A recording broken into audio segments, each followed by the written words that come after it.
Welcome to the Michigan Man Podcast on Wolverine Sports Radio, a member of the V-Sporto Network, and in partnership with SB Nation's Maize and Brew, for Wolverine fans from coast to coast. Go Blue and welcome to the show. I'm your host, Mike Fitzpatrick. If you tuned in last week, we were all upbeat. Michigan was ready to start practice. The COVID numbers were very good from around the Big Ten, with the exception of Rutgers, and we had a schedule. 7 days later, we are left with an empty, sick feeling. We have no Michigan football for the first time in most of our lives. I don't think that fact has really sunk in for most of us yet. Today's show was supposed to be a recruiting update and some preseason talk with Steve Lorenz from 247Sports. Instead, it's a discussion of what happened with the Big Ten President's vote and how in 7 days we went from being excited about a 10-game schedule in empty stadiums to wondering what is next for Michigan football and even our winter sports. My guest today thinks the university presidents dropped the ball this week. There was virtually no communication with the biggest stakeholders involved in their decision, the coaches and players. Steve Lorenz from 247 Sports is up next. You're on this week's edition of The Michigan Man, so stay with us.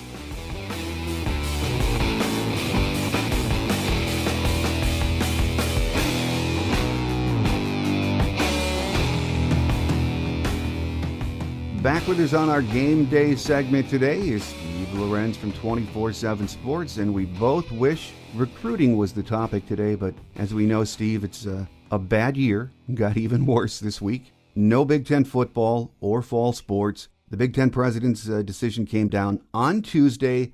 Are you still in shock, or do you sort of understand their decision? There's some understanding to the decision, right? My problem is the chain of events.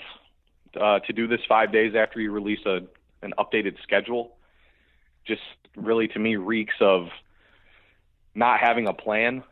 This has been a possibility since March, or at least it had to have been at least believed to be something of a possibility, whether you thought testing would be in better shape, or there'd be some kind of vaccine, any of that type of stuff. You'd think that in March the leaders of the conference and across the country would have thought, okay, there's a possibility if this continues that we won't have any football this fall. What are we going to do, to either prepare for that possibility or to do what we can to prevent it from impacting our game this fall? And the way this all kind of played out publicly and privately really just doesn't seem like there was much cohesion, much communication. It just kind of seems like this is sort of been thrown together as things have gone along. So, and again, I know it's a unique situation either way, right? So, right. I mean, there are going to be curveballs in there. There are going to be unexpected circumstances like, stuff that pops up. But at the same time, it's clear there was really no, even like a skeleton of a plan, designed to, all these schools have been kind of doing their own protocols, it's not been organized. And probably more disappointing for Michigan fans or the program in general, because the two things I do know, Michigan, A, their protocols among the best in the country by far.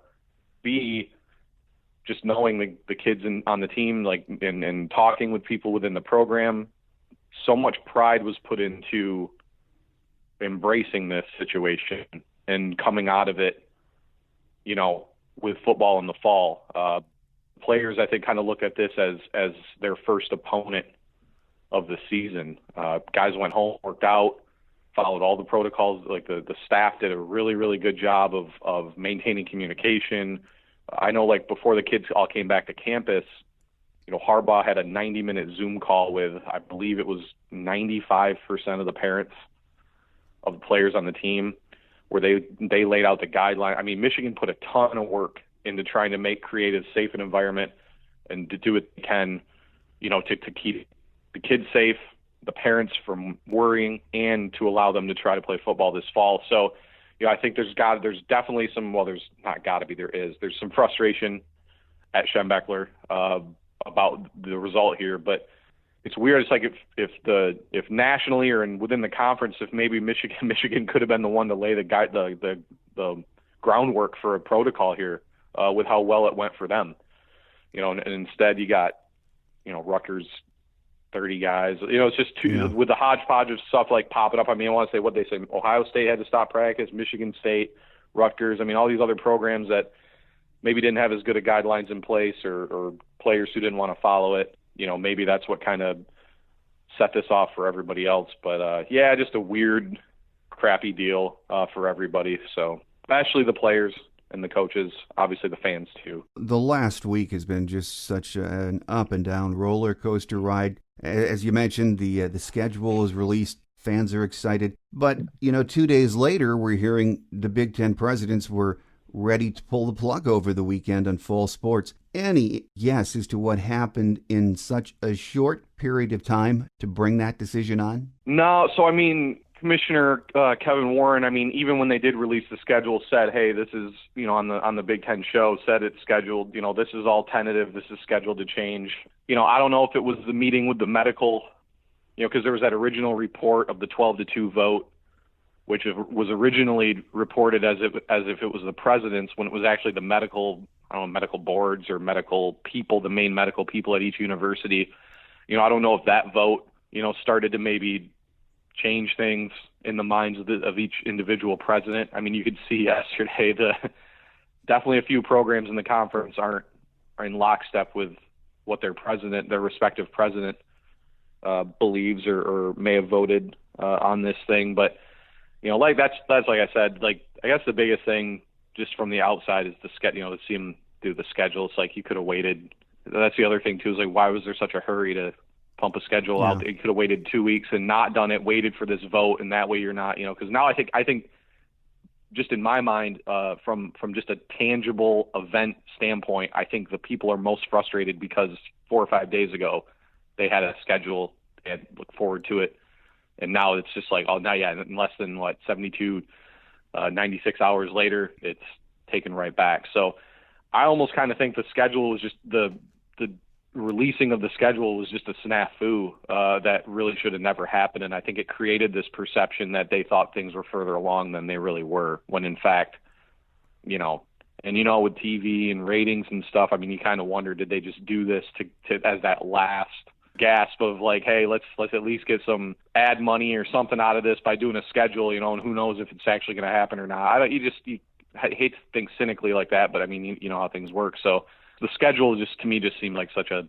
snafu. I can't, you look at it and you think the medical people, the presidents were probably like, why are they even doing this right now? Nothing's really been decided and nobody's really sat down and talked about it. So that's my guess, but I wouldn't know for sure. Yeah, and that would speak to a real breakdown in communications between everyone involved, wouldn't it? Yeah, so the text I got yesterday was clown show, not in those words, if you get my drift. So that's really kind of been the perspective, at least from Michigan's standpoint, that's kind of been the perspective of how this has played out behind the scenes anyway. It just appears that they've largely been left in the dark. And again, it's one of those things where from a macro standpoint, I understand that there's curveballs that can happen here, things that can pop up, but there's no excuse for the actual respective programs, the heads of those programs, to just completely not have any idea what they're thinking at the conference level, at the national level. The NCAA is pretty much hasn't said anything. No. Has Mark Emmert said anything in the last 2 weeks? Mm-mm. Right? You know what I mean? He's been nothing. So that's the area where, to me, it's that's where I think there's really reason to be frustrated and wonder what the heck is going on here. It's one thing for them to think this is the best decision, but it's another thing for pretty much the players, the coaches, all these other people to be like, okay, well, we didn't know that you thought that was the best decision. We've been told we could practice. These guys came back to campus. They've been practicing.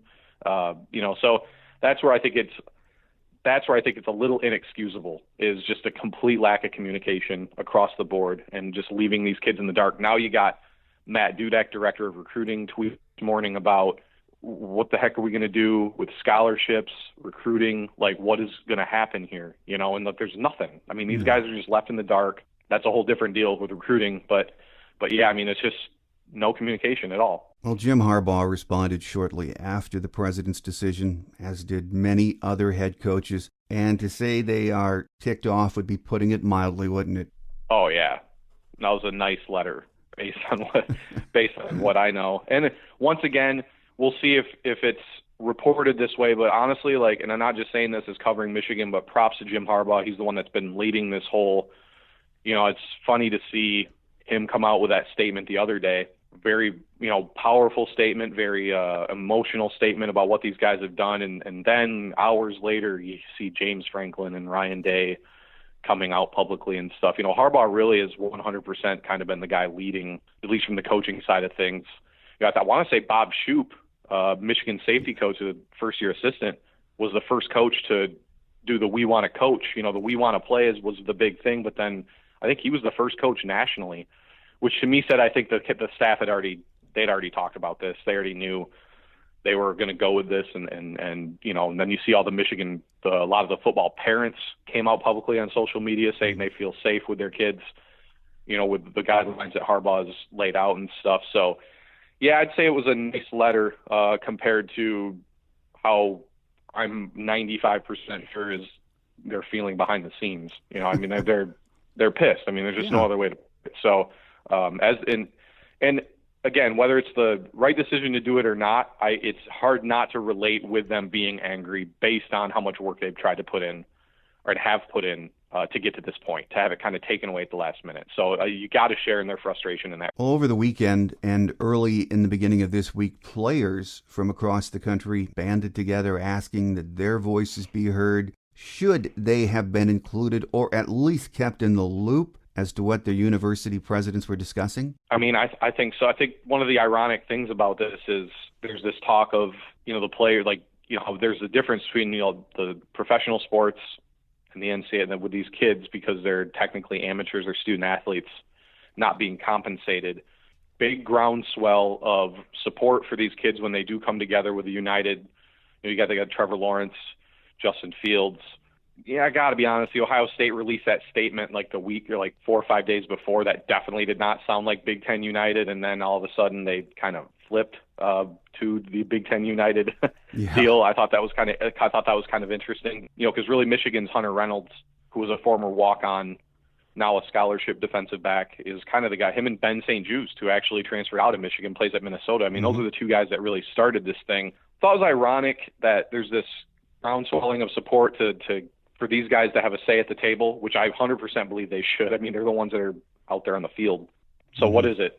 You either should be supporting both sides, and I say that more from a media standpoint. It's like nobody, there's really, it was all, well, this was the best decision. It doesn't matter what this could potentially get bad. They understand what the medical people are saying.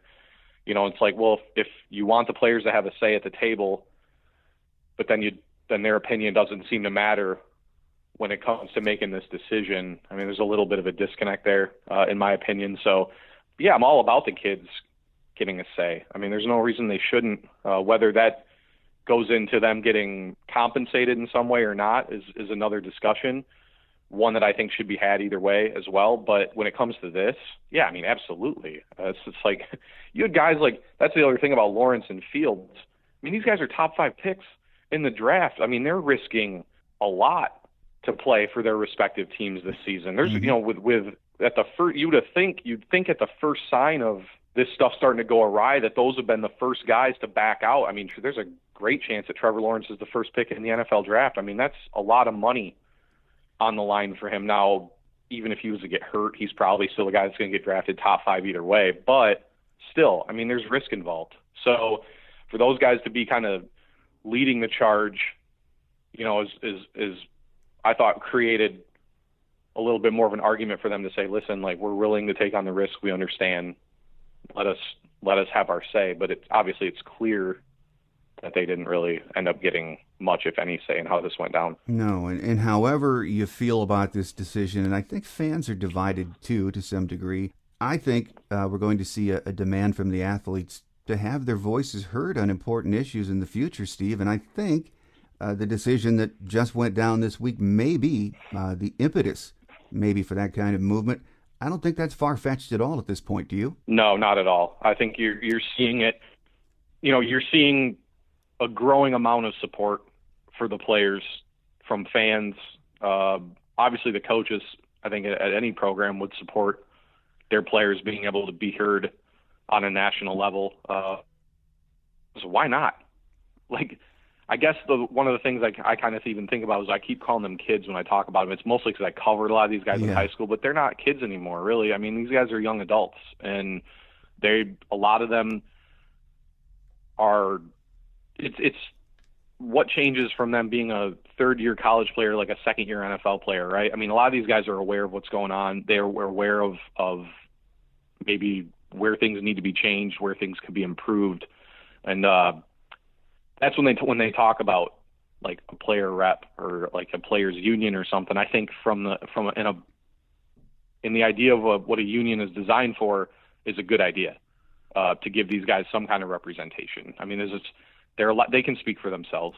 They don't need anybody else to speak for them. I don't believe anyway. I mean, you watch Hunter Reynolds on the news, Ben St. Juste.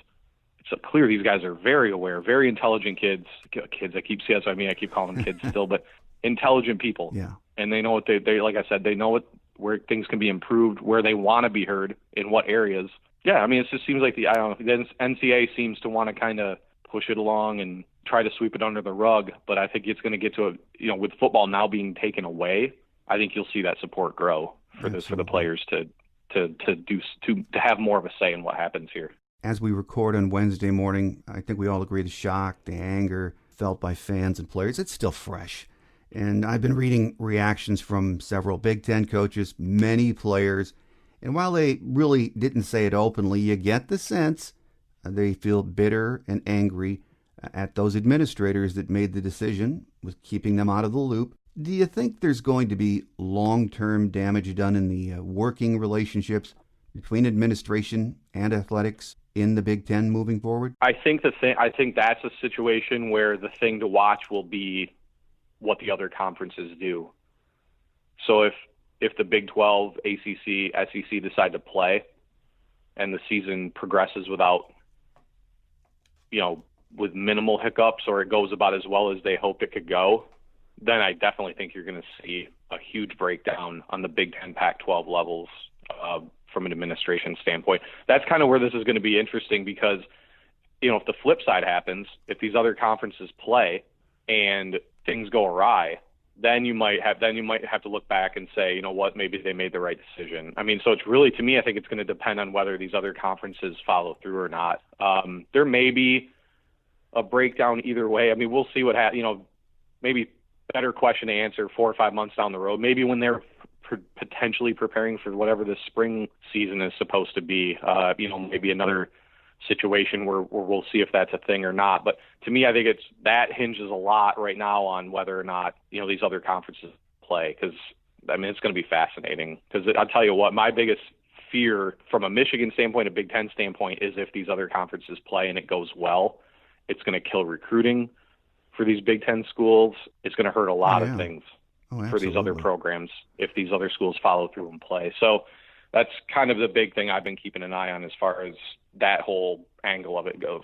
And, Commissioner Warren has been quoted as saying he prefers spring football. He said that a couple of times over the weekend and then again yesterday. If the health and safety of your students, your student athletes, is a priority, and you just canceled fall sports in their best interest, how on earth can you think spring football should work? I just don't see it happening. Do you, Steve? No. I think it was less than a half hour after everything happened yesterday I think Barry Alvarez was interviewed and talked to his head coach, Paul Christ, who said there's no way that the spring football makes any sense. No. Urban Meyer said the same thing. Urban's been a coach for how long? He knows. I expect that any of the other head coaches feel the exact same way. There's it opens up a whole other can of worms. What about the draft? What if you're a kid like Nico Collins or a guy like Nico Collins or Ambry Thomas? Do you really, but at the same, it's weird. What about the NFL and their impact on this? There's been reports they would consider moving the draft back which makes sense from their standpoint, because it's like, okay, it's not much different than what recruiting is going to end up being like this cycle where staffs aren't even going to have senior film to evaluate guys because a lot of these kids aren't going to play in their senior year. Same thing with the NFL is, do you want to draft and Ambry Thomas, as talented as he might be, do you want to draft him based off of the film that's 18 months old? And so but then do you put the guys who have to come back, do you put them at risk by playing them in the spring and then playing them again in the fall? I mean, just thousands of reps, all these hours of practice. I don't want to speak too strongly because I'm not educated enough on the nuances of the decision made yesterday. But on a surface level, I almost feel like playing in the spring is less safe for the kids playing in the fall, or at least trying to play in the fall.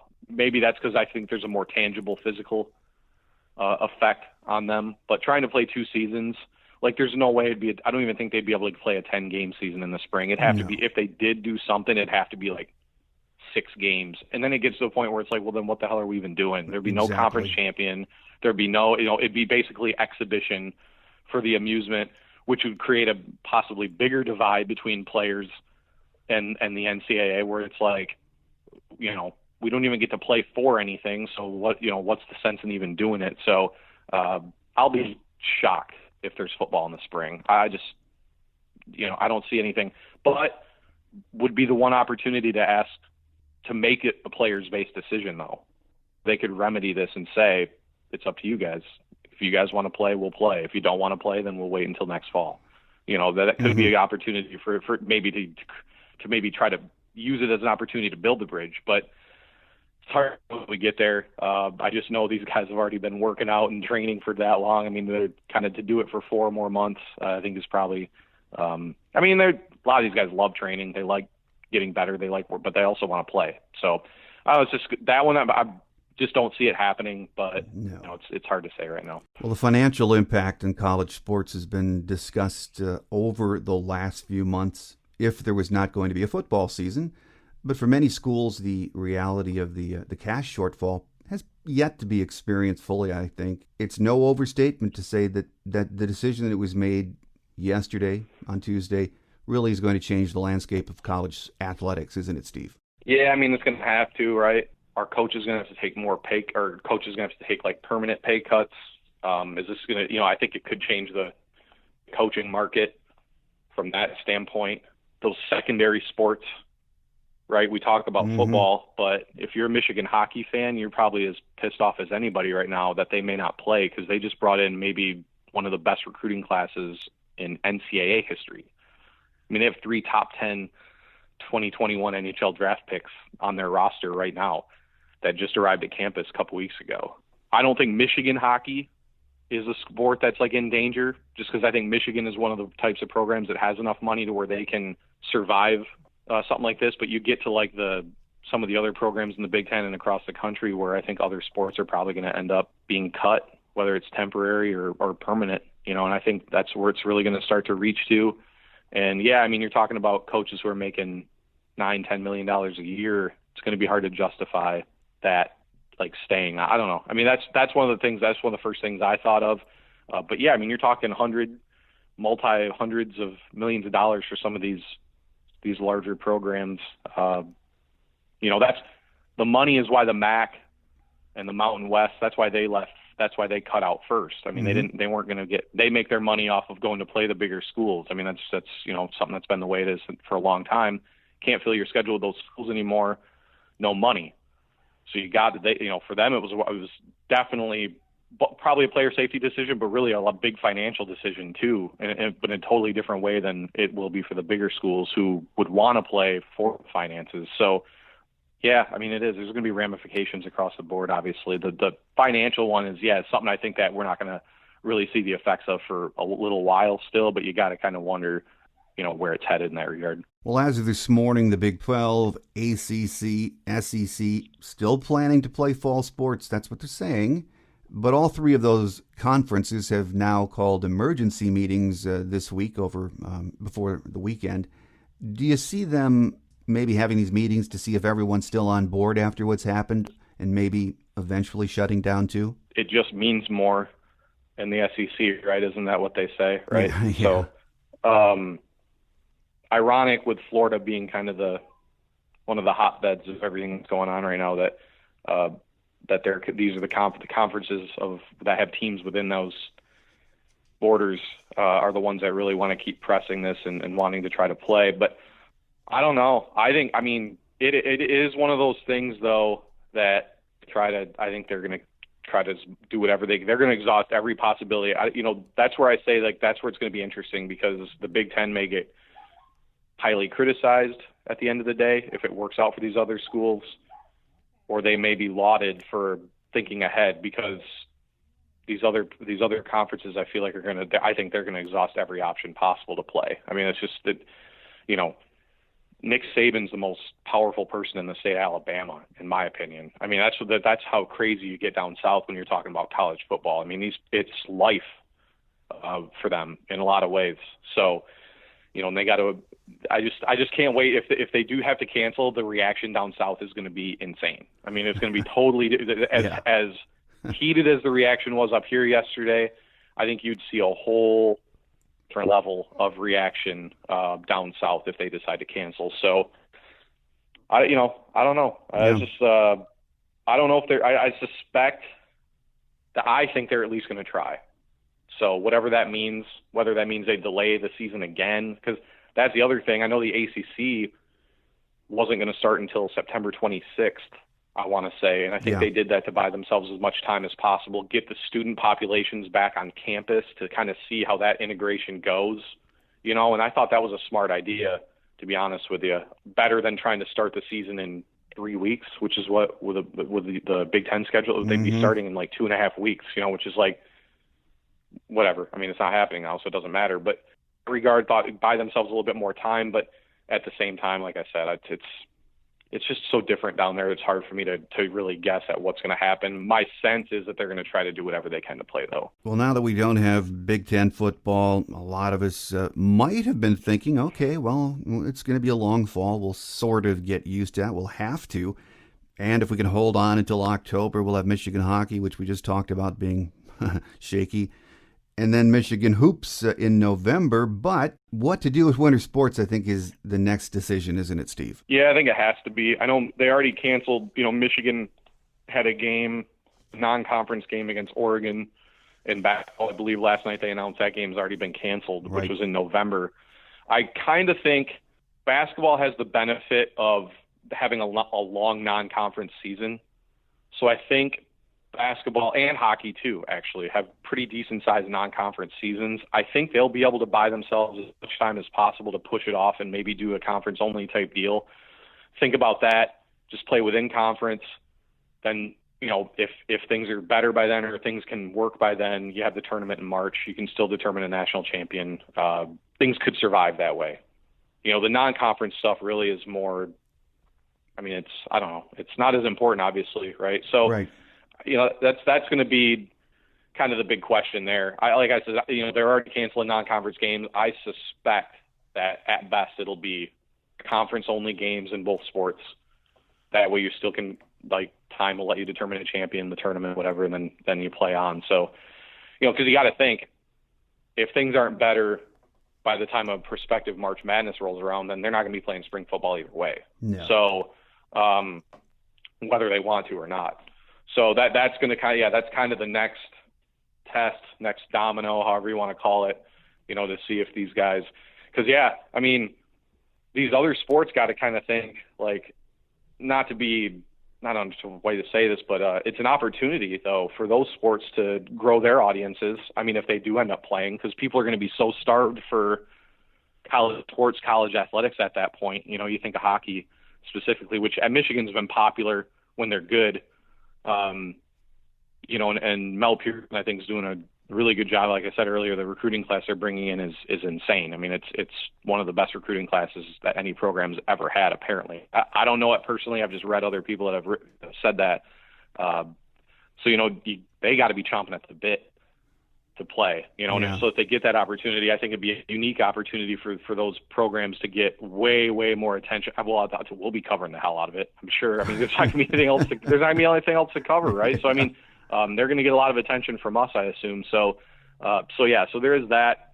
But yeah, that's the next domino. The question now is, how patient is Big Ten brass, whoever, willing to be, before they make any kind of decision with that stuff. Now, you cancel Michigan, Oregon, that makes it. The Pac-12, I think, canceled for the rest of the calendar year all sports, like no ifs, ands, or buts. That's why that game got canceled. Right.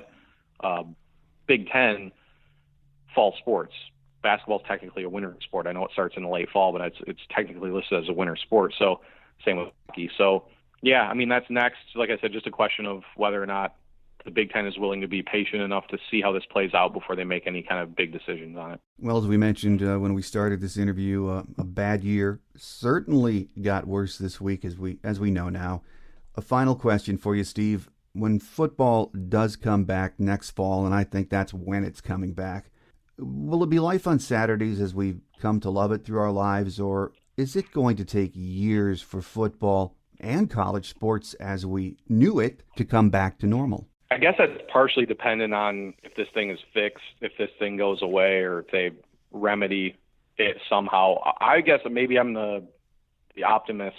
I think people are going to be so, if when it does come back, I think people are going to be so excited for it to be back that I think it'll be close to where it was again, if not right back to where it was. That's me. I see, I get texts by buddies where they're already like crying, aren't going to be getting together every Saturday and cooking food and, drinking soda, and so like everyone, so like I feel like they're pretty normal representation, I feel like, of how people feel about it. Everyone's pretty upset. I don't anticipate people are going to be like, oh, screw college football. I'm out. I think it's going to get to a point where once it's back, I think it's going to bring some normalcy back. It'll be a great representation of normalcy being back, and so maybe for some other programs, but speaking just from Michigan standpoint, there's too big of an alumni base, too many fans, too many packed houses for me to think that this is that it's going to take like a really, really long time for it to rebound. That's my opinion. We'll see. I mean, it's hard to say. With us today has been Steve Lorenz from 247 Sports, and as my listeners know, when Steve and I get together, it's always to talk about college recruiting, and for today at least, that just wasn't something we were going to talk about. So hopefully the next time we chat, Steve, it's about what we both love, and that's recruiting. So we thank you for your time as always, and we do look forward to that next visit. Thanks a lot, Mike. Appreciate it. Thanks to Steve Lorenz from 247 Sports for being with us today. Steve is one of my favorites, and he is always a great guest. He will be back with us in the fall. Well, I don't know about you, but I've sort of hit the wall doing pandemic podcasts. It seems like every show since March has been in some way COVID related. I don't think that will change anytime soon. As you might guess, it's not easy putting together a weekly preseason or football season show when there is no season, but we will do our best. Right now, my plans are to keep up the weekly shows and bring you the best and most up-to-date information on Michigan football and athletics. That might be a challenge on some weeks, but we will give it our best shot. Remember to like us on Facebook and give us a rating wherever you get the show from. Hang in there, everyone. Thanks for joining me today. And don't forget to tell your family and friends about the show. I'm your host, Mike Fitzpatrick.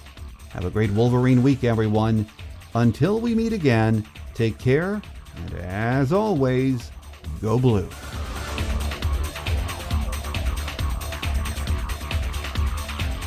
Thanks for joining us today on The Michigan Man, here on Wolverine Sports Radio, a member of the V Sporto Network, and in partnership with SB Nation's Maize and Brew.